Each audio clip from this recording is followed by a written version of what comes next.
মহাকুম্ভে স্নান করলে কি আসলেই পাপ ধুয়ে যাবে? হ্যাঁ, পাপ ধুয়ে যাবে, তবে সেই পাপ যেটা আপনার অজান্তে হয়, সেই পাপ যেটা আপনি না জেনে করেন।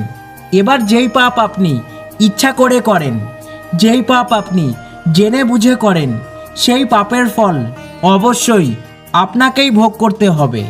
তবে এটা সত্যি যে কুম্ভে স্নান করলে মানুষের শরীর থেকে সমস্ত নেগেটিভ এনার্জি চলে যায়। কুম্ভে স্নান করলে মানুষের আবেগ, চিন্তা ভাবনা, মানুষের আণবিক গঠন, চারিত্রিক গঠন, শারীরিক গঠন এবং স্বাভাবিক গঠনও সম্পূর্ণভাবে ভালো হতে শুরু করে। আর এটা শুধু ধর্মীয় বিশ্বাস না, বরং এটা সম্পূর্ণভাবে বিজ্ঞানের সাথে জড়িত। ছবিতে যাকে দেখা যাচ্ছে তিনি হলেন জাপানের একজন বিখ্যাত বৈজ্ঞানিক মাসারু ইমোটো। তিনি তার বিখ্যাত বই the hidden messages in water, এটাতে তিনি স্পষ্ট দাবি করেছেন বিশেষ বিশেষ তিথিতে মহাবিশ্ব থেকে প্রেরিত শক্তি জলকে নতুন শক্তিতে প্রাণবন্ত করে তোলে। এবার সেই জল যদি কোনো মানুষ ব্যবহার করে, তাহলে সেই মানুষের বডি থেকে সমস্ত নেগেটিভ এনার্জি চলে যায়। সেই মানুষটি সম্পূর্ণ নতুন এক ঊর্জায় ঊর্জিত হয় এবং সে অতীতের সমস্ত নেগেটিভ চিন্তা দূর করে নতুনভাবে পথ চলতে শুরু করে। এটা আমরা সবাই জানি যে বৃহস্পতি গ্রহ এবং সূর্য ও চন্দ্রের অবস্থান অনুসারে কুম্ভ মেলা হয়। এমনকি আমাদের সমস্ত শুভ কাজই বৃহস্পতি গ্রহের অবস্থানের ওপর নির্ভর করে। বৃহস্পতি হলো আমাদের গুরু গ্রহ। এই সময় বিশ্ব ব্রহ্মাণ্ডে যে কসমিক এনার্জি তৈরি হয়, সেই এনার্জি সরাসরি এসে পড়ে কুম্ভের বায়ুমণ্ডলে।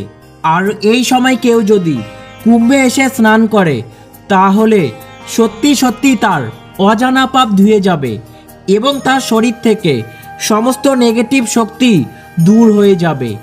এছাড়া আমাদের মানব শরীরের 60% যেহেতু জল, তাই এই বাতাবরণ আমাদের শরীরের জলকেও বিশুদ্ধ করতে সাহায্য করে। আসলে আজ বৈজ্ঞানিকরা একের পর এক যে বিশ্ব ব্রহ্মাণ্ডের রহস্য উন্মোচন করছে, সেগুলি আমাদের সনাতন ধর্মের ঋষি মুনিরা অনেক আগে থেকেই জানতো। তাই তো আজ বৈজ্ঞানিকদের মতামত এবং আমাদের সনাতন ধর্মের মতবাদ সম্পূর্ণ মিলে যাচ্ছে।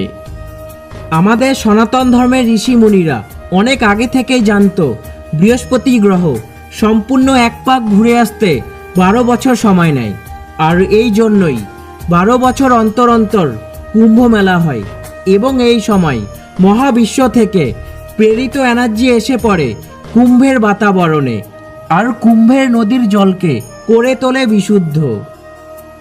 আর এবারের যে কুম্ভ মেলা, সেটা যেমন তেমন কুম্ভ মেলা না, এটা হলো মহাকুম্ভ। 144 বছর পর, অর্থাৎ 12টি পূর্ণ কুম্ভের সমাপ্তির পর আসে সবথেকে বিরল এবং সবচেয়ে পবিত্র মহাকুম্ভ। আপনি অনেক ভাগ্যবান, আপনি এই মহাকুম্ভের সাক্ষী হতে পেরেছেন।